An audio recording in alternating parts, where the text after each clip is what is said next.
Assalamualaikum warahmatullahi wabarakatuh. Apa kabar pemirsa channel Amir Zaim Saidi? Semoga Anda semua dalam keadaan baik.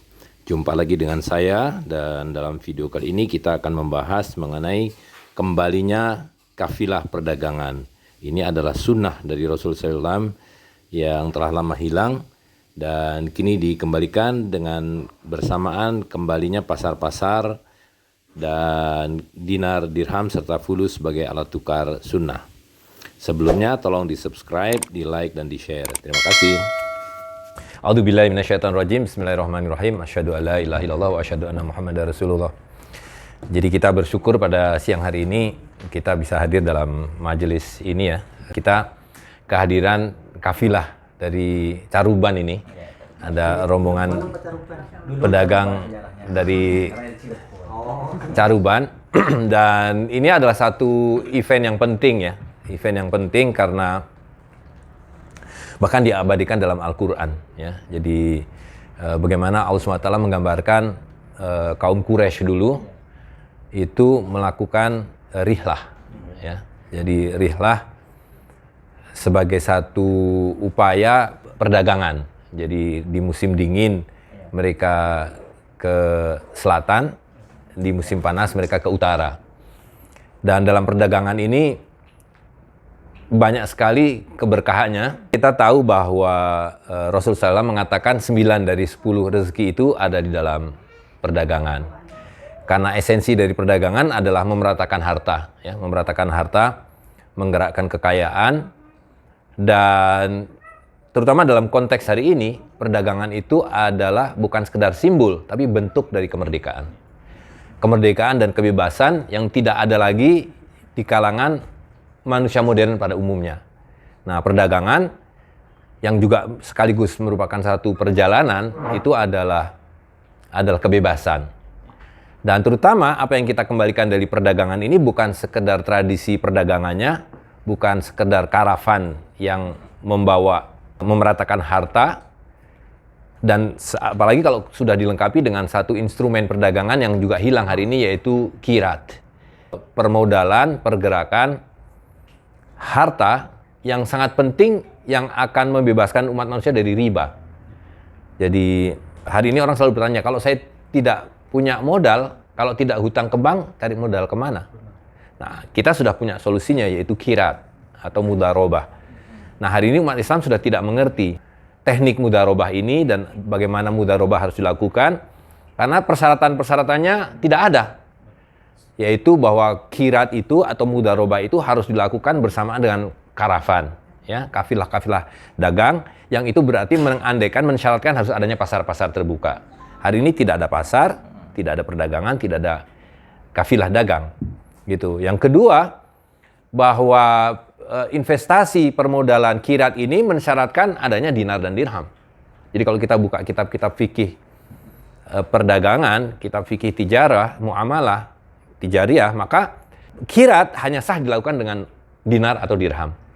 Jadi bahkan tidak sah dilakukan dengan barang, dengan komoditi, ya.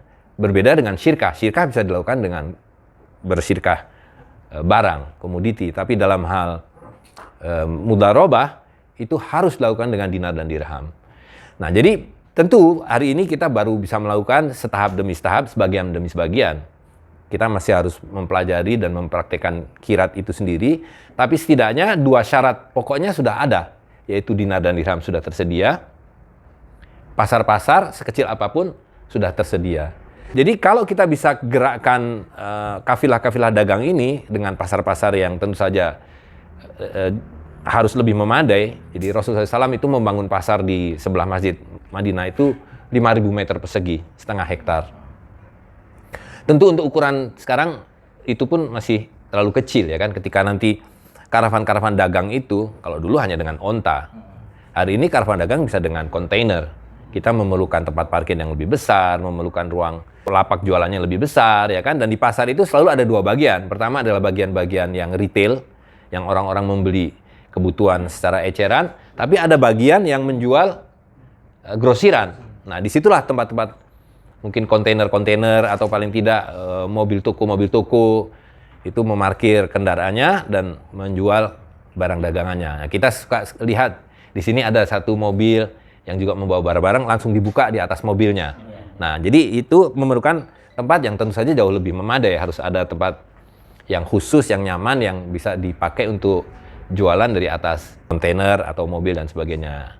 Nah, tapi terlepas dari segala kekurangan ini, maka perjalanan kafilah Caruban ini merupakan satu bagian dari perjuangan yang sangat bermakna, ya. Karena hari ini orang tidak mengerti bahwa perdagangan sudah mati, dan itu adalah konsekuensi dari merajalelanya riba. Jadi Allah SWT mengatakan dalam Al-Quran, aku halalkan dagang dan aku haramkan riba. Hari ini kita menghalalkan riba. Tidak dalam kata-kata, tidak dalam formalitas sertifikat halal, tapi dalam praktek, dalam amalan. Ya. Barang yang haram yang kita amalkan, maknanya adalah kita membuatnya menjadi boleh, menjadi halal, ya kan? Dan inilah yang hampir semua dipraktekkan oleh manusia hari ini. Mereka tidak mengerti lagi mana yang halal, mana yang haram. Sehingga Allah SWT sudah menyitirnya. Mereka mengatakan innamal bai'u mithlu riba. Dagang dan riba sama saja, mereka bilang. Serupa. Nah, sehingga hari ini kita melakukan praktek yang sebetulnya riba, tapi kita menamakannya atau memahaminya sebagai perdagangan gitu ya. Nah, jadi alhamdulillah sekali lagi bahwa kalau kita sudah bisa membuat satu kebiasaan-kebiasaan baru, rihlah yang kaitannya dengan perdagangan ini insya Allah akan memberikan keberkahan yang sangat besar dan akan memberikan satu pengetahuan baru ya. Jadi pengetahuan itu hilang dengan hilangnya amalnya gitu. Nah, sebaliknya kalau kita mau mengembalikan satu pengetahuan, maka kita amalkan. Kita amalkan hal-hal itu, maka akan kembali pengetahuannya. Gitu. Saya kira itu saja pengantar dari saya pada siang hari ini. Selanjutnya mungkin kita bisa berdiskusi yang lebih jauh ya, apa saja yang hal-hal untuk menambah pemahaman kita, menambah pengamalan kita. Karena ini adalah zaman di mana Syekh Umar menyebutkannya ini adalah the sacred time. Ini adalah waktu yang sangat bermakna bagi kita. Gitu. Di satu sisi ini adalah waktu yang paling sulit. Jadi Syekh Abdul Qadir bahkan mengatakan belum pernah di zaman kehidupan manusia itu ada waktu yang sesulit di zaman modern ini, yang semenindas di zaman modern ini. Dan karena itu kata Syekh Abdul Qadir, kita ini harus bertahan sekuat-kuatnya, gitu, ya. Karena justru ini adalah waktu yang paling sulit itu, belum pernah ada lagi satu resistensi yang mengharuskan kita sekuat tenaga resist seperti di zaman ini gitu. Nah, salah satu bentuk resistensi kita adalah membangun tradisi baru, menghadirkan hal-hal yang sudah lama hilang, lama dilupakan, untuk menjadikan itu sebagai pengetahuan baru dan amalan baru. Saya kira demikian. Assalamualaikum warahmatullahi wabarakatuh. Wazir, silakan. Terima kasih, Amir. Warahmatullahi wabarakatuh. Alhamdulillah dengan izin Allah, kami dari Cirebon bisa melakukan karavan dagang atau kafilah dengan maksud memperluas wawasan kami, Amir, dengan melakukan pertemuan dengan para pejuang muamalat plus dengan menimba ilmu dari Amir begitu. Alhamdulillah perjalanan lancar walaupun maklum tidak hafal jalan begitu ya. Terima kasih yang mendalam, kami mendapat sambutan yang luar biasa. Baik dari Amir Zaim, Mas Faris ya, kemudian juga Pak Yudi dan Bu Dina, plus juga Bu Dini, yang akhirnya kami bisa tidur dengan nyenyak begitu. Pengalaman yang pertama membuat kami bertambah yakin bahwa memang harus ada perubahan dalam konteks muamalah kita gitu ya. Jadi sebenarnya di fikih-fikih rujukan itu memang sudah termuat. Namun nampaknya karena persoalan sepinya orang menyuarakan itu, maka sepi pula yang mengamalkannya. Nah, ini komunitas kita ini komunitas yang mencoba menghidupkan kembali apa yang ada dalam fikih rujukan tersebut yang tadi Amir sudah sampaikan gitu. Dan memang ujian-ujian sih pasti ada dalam konteks pembumian pemahaman kita terhadap muamalah, terhadap dinar dirham. yang sejatinya menjadi peluang plus tantangan untuk bisa menghidupkan kembali. Jelas pengorbanan dari seorang pejuang akan berbeda dari seorang penggembira. Nah, kita ini masuk dalam pejuang, maka pengorbanannya juga besar. Bila dibandingkan dengan Amir, jelas pengorbanan kami belum apa-apa ya. Jadi kami sifatnya mengikuti dan mengamalkan informasi dan pengetahuan ini menjadi sebuah amal kenyataan. Berbagai isu dalam bidang ekonomi semakin nyata seperti Bitcoin yang mungkin oleh sebagian orang sudah menjadi magnet sehingga kemudian langsung beli dengan harapan untung, akhirnya kemudian jatuh juga begitu ya. Jadi kalau pas belinya awal-awal sih itu bisa meroket untungnya ketika menjual, tapi kalau sekarang sudah sedang jatuh. Nah, itu menjadi harapan bagi orang-orang yang untuk mencari untung. Nah, kita sebagai umat Islam ini mencoba kembali kepada yang sudah ada rujukannya. Jadi katanya kalau bila kita tersesat di jalan, kembalilah ke pangkalan jalan. Sudah ada jalan yang lurus yang dibuat oleh para salafus soleh, kita tinggal ikuti. Nah, kemudian pada pokok pertanyaannya Amir, jadi mengembangkan dinar dirham menjadi sebuah kekuatan masif tuh Amir ya. Itu memang menjadi kendala kita bersama ya. Di Cirebon sendiri itu pedagangnya menghilir mudik ya, hilir mudik, dan yang datang ke sini adalah yang boleh katakan yang survived dalam konteks itu begitu. Jelas kami juga ingin terus melakukan itu. Persoalannya kemudian adalah ketika tidak ada dinar dirham sebagai zakat, itu belum menjadi sebuah informasi bagi yang lain supaya datang. Dulu sekedar informasi, ketika di akhir 2020 itu kami mulai lagi dan sudah banyak yang datang Amir. Jadi 3 kali event itu nampaknya tidak menjadi dominan dirham itu sebagai zakat itu. Orang lain bisa sudah datang. Bahkan dari Kuningan, dari Ciamis tuh datang. Dan lagi-lagi ujiannya kemudian ada tersiar kabar berita itu, kemudian Islam kembali dan sekarang perlahan-lahan kita naik kembali. Saya kira mungkin persoalannya sama di dunia di kawan-kawan yang lain, menghidupkan kembali pasar muamalah.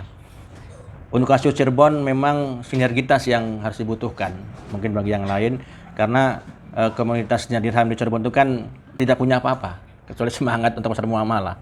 Akhirnya kemudian sinergitas dengan Keraton Keciribonan, sinergitas dengan Al-Wasliyah, akhirnya kemudian kita dipinjami tempat dan jadilah pasar muamalah gitu. Nah, ini sepinya peminatnya Amir ya untuk menjadi kendala kita untuk ngelakuin itu, tapi ya terus kita lakukan. Jadi untuk kehidupan sehari-hari sudah terbiasa dengan dinar dirham di luar pasar pun. Nah, namun ya sebenarnya sih sudah jawabannya Amir benar. Kalau sudah tidak disadari dengan ketakwaan dan kecintaan kepada ajaran Islam, maka tidak akan tertarik orang-orang itu. Dan ini terbukti. Jadi kurangnya apa, kurang pintarnya apa dosen-dosen IAIN atau mahasiswa IAIN itu ya tidak ada satupun yang minat. Itu di kami gitu tuh. Nah, justru kawan-kawan yang jauh ini dengan mungkin kecintaan dan ya ikut bergabung dan ikut menjadi itu. Jadi menstabilkan proses perjalanan supaya diikuti oleh orang ini yang menjadi juga kendala di kami. Tapi bagi saya sih akan terus berjalan begitu dengan praktek. Memang keterlibatan mad'u yang kita dakwah itu masih minim. Begitu. Terima kasih ya Batil Zainal. Ada yang mau menambah, menyambut? Silakan. Alhamdulillah kita bisa bersilaturahmi dan ini karapan pertama kali ya Mas Zainal ya. Iya. Dari Cirebon dan itu Nafak Tilas. Dulu pertama kali ke sini tahun 2011 ya, waktu sebelum ke Malaysia ya. Iya. Nah, ya alhamdulillah. Dari kita kan Cirebon bukan sekedar saat ini ya ada kafilah dari Cirebon, tapi secara historis ya. Bisalah di Google tulisan Mas Zainal ya tentang dinar dirham di Cirebon zaman Sunan Gunung Jati dan sebagainya gitu. Karena kita alhamdulillah tadi juga Amir Jaim mengkaitkan dengan suku Quraisy. Di situ ada ayat fal ya'budu robba hadzal bait ya. Dan ayat berikutnya alladzi at'amahum min ju' wa amanahum min khauf. Jadi kaum Quraisy diingatkan bahwa yang memberi makan dan juga menghilangkan memberikan rasa aman dari rasa takut, itu adalah Allah. Karena itu ini dari Cirebon ini luar biasa. Jadi kalau kita baca Sunan Gunung Jati dari minoritas Muslim menjadi mayoritas, itu luar biasa. Jadi tidak cukup untuk di forum ini bisa kita kaji gitu. Nah karena itu kehadiran karavan dari Cirebon ini ya menyadarkan kita, misalnya kalau udah kembali kepada Allah tidak ada mungkin dan tidak mungkin gitu, kalau sudah yakin gitu. Karena itu juga mengacu ke Maulana Jalaluddin Rumi ya. Jadi kalau sudah yakin di benak, di pikiran itu ya tidak ada huruf, tidak ada bunyi gitu. Udah fana gitu, fana pila gitu. Ya coba aja kalau kita misalnya, dan kita harus ingat bahwa buah takwa itu bukan kepada Nabi Musa waktu dikejar Fir'aun, bukan kepada Tariq bin Ziyad yang 12.000 menghadapi 12.000, tapi ke kita semua yang tadi disampaikan Amir Zaim insya Allah. Ya misalnya ketika Nabi Musa sedikit kan dikejar oleh Fir'aun, kan tidak hanya kepada Allah kan. Tidak mungkin gesek kartu kredit sekarang. Kalau ada apa-apa, ada punya kebutuhan gitu. Semuanya kepada Allah kan gitu. Atau juga Tariq bin Ziyad, 12.000 nyebrang ke Spanyol menghadapi 100.000. Dan itu inisiatifnya memang diminta oleh waktu itu. Ini Wazir Jalan lebih paham ya, dari orang Spanyol sendiri meminta bantuan kan dari serangan Roderick gitu. Jadi itu kisah-kisah itu menginspirasi gitu buat kita. Dan ini juga apalagi alhamdulillah ya, ini ada berapa orang semuanya? 7 ya. Jadi teringat beberapa kali ada pasar muamalah di Cirebon ya. Bahkan buahnya ada yang grup band Padi itu, Bang Padi sempat ke Cirebon juga kalau nggak salah ya. Nah, sempat di Depok, sempat ke Cirebon kan, segitunya. Makanya mudah-mudahan bisa ketemu lagi tuh. Bung Padi itu, karena di statusnya juga pernah ngangkat pada masa kesultanan Goa. Jadi mungkin nanti Wazir Jenderal bisa tuh mengaitkan bagaimana Cirebon dengan Goa dalam konteks muamalah. Kan Goa juga mencetak itu ya, Iradilham itu. Ya berikutnya juga saya secara pribadi juga alhamdulillah gabung ya dengan jamaah kita ini. Jadi 2011 tuh ketika orang sama Amir Zaim ya sulit untuk ziarah sampai ke atas ke makam Sunan Gunung Jati, alhamdulillah itu bisa. Jadi yang luar biasanya malah karena ikut Syekh Umar, orang Spanyol yang bisa. Kalau saya nggak itu mungkin nggak akan bisa sampai ke atas. Sebenarnya saya nggak pernah, tapi nggak akan sampai masuk gitu. Nah karena itu ya khususnya di Cirebon ya, artinya kan begitu berdoa kepada Allah di makam Sunan Gunung Jati dan ulama lain, beliau dan mereka turut mengaminkan itu. Kan ziarah itu di situ yang mengaminkan, kita berdoa kepada Allah misalnya agar muamalah dipermudah, kemudian dikeluarkan dari riba dan sebagainya gitu. Sekarang udah $1.15.000 ya. Nurholis Majid juga menyatakan sistem ini riba gitu. Jadi kita berdoa itu, ya mudah-mudahan itu tadi. Jadi ketika berdoa di makam para wali, di makam ulama yang sebelum berlakunya sistem riba ini, mereka terus mengaminkan gitu. Itu ilmu yang saya peroleh gitu. Karena barangkali ya mungkin gitu umumnya kalau yang ya kita bukan merasa lebih ya. Yang kalau tanpa ilmu hanya ikut-ikutan disangkanya ziarah itu meminta kepada yang dikubur. Padahal itu kan ziarah itu perintah Nabi supaya ingat mati. Dan ketika kita berdoa kepada Allah, menurut Kiai Ahmad Sanusi Sukabumi, para wali itu mengaminkan. Jadi itu sementara Pak Amir